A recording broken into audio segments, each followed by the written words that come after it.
Bill, come here. You don't like my singing? Bro, I thought dogs loved everything. All right, guys, I'm gonna give you a quick tip. One of them's a tip, and one of them's actually just a little cheap tool that you can get. A quick tip on measuring these things. I think it's mainly common knowledge. Most people know it, but I've actually come across some guys that don't. So I just figured I would share it just in case there's a newbie out there that wants to learn something.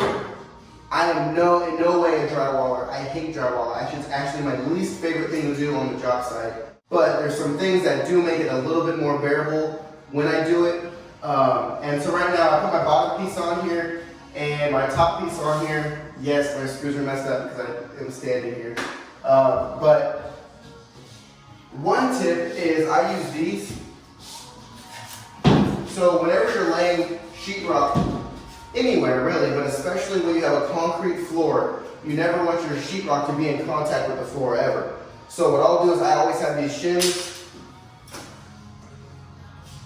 and I'll just throw them in there, like 3 of them, 2 of them, however many I have, under there. That way I have the same spacing throughout all the drywall, and that way I don't have to worry about it. I just put these against the studs, set the piece of sheetrock on there, tack it on there, pop them out later. It's no big deal. That's one of the tips. That way you're not having to gauge it, lift it, screw it, it's just done. Just throw these under there. The second tip, so right here, you can see I have this piece of drywall. I need to cut a piece at 11 3/4. If you have one of these tapes, Craftsman makes one. Actually, I think all manufacturers make them now, all brands. But it has a little magnet on the end, and your blade will actually suck to that magnet. And you can have that little tip right there. I mean, it holds on there pretty solid. Not, you know, great, but I mean, that's pretty solid. So you can throw that on there. You can lock this at 11 3/4, and then basically just run your knife right across. Like I said, I'm not very good. I don't do very well with that. I don't do it very often. So that's one way to cut it. And then obviously you just break it. I'll show you that in a second. Another way to do it is just take your tape measure. And if you're a contractor or have any type of tools, you'll most likely have a chalk line laying around. Grab your tape measure, grab your pencil, go down, mark 3/4, mark 11 3/4, and then all you do is you just hook your chalk line on,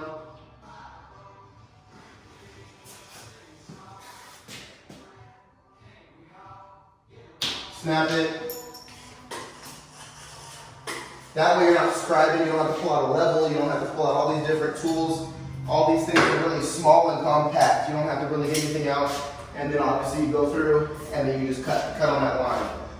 And then when you're done and you're ready to finish it off, all you do is you get the board off, break it,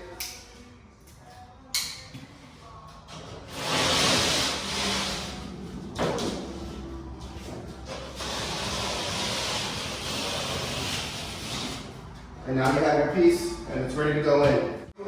The next one isn't really a tip, it's more of a tool. It's just like, I think that's what it's called, the handy mark. So it has 6 little prongs sticking out. All you do is you just throw it on your outlet. You just throw it on here. It goes on your switch or whatever you're using. And then you put it in.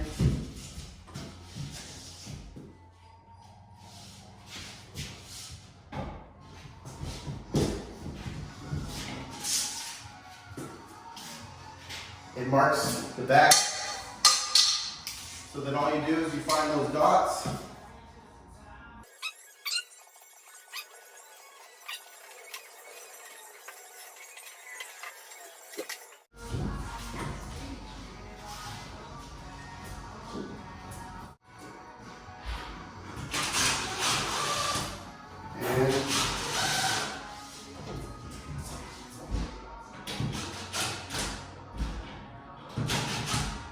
And we're golden.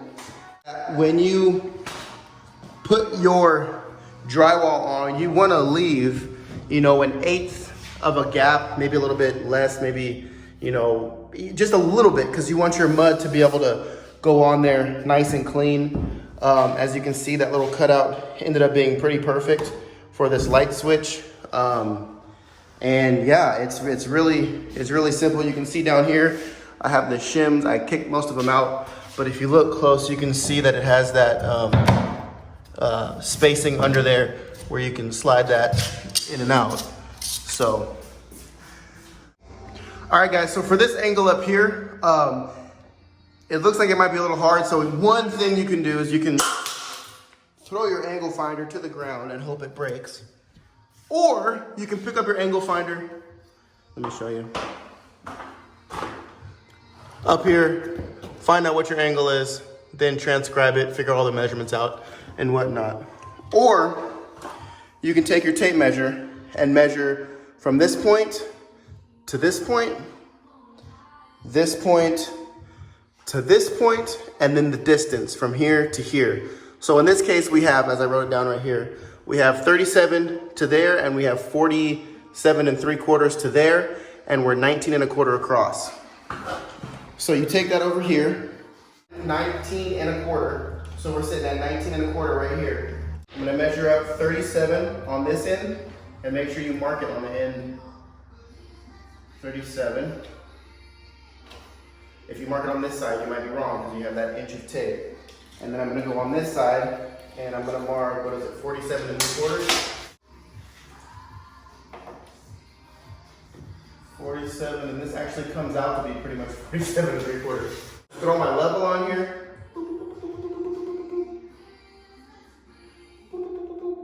Bam. And I'm just gonna take my knife. I'm not even gonna draw a pencil in, I'm gonna take my knife. Let's see if I'm close.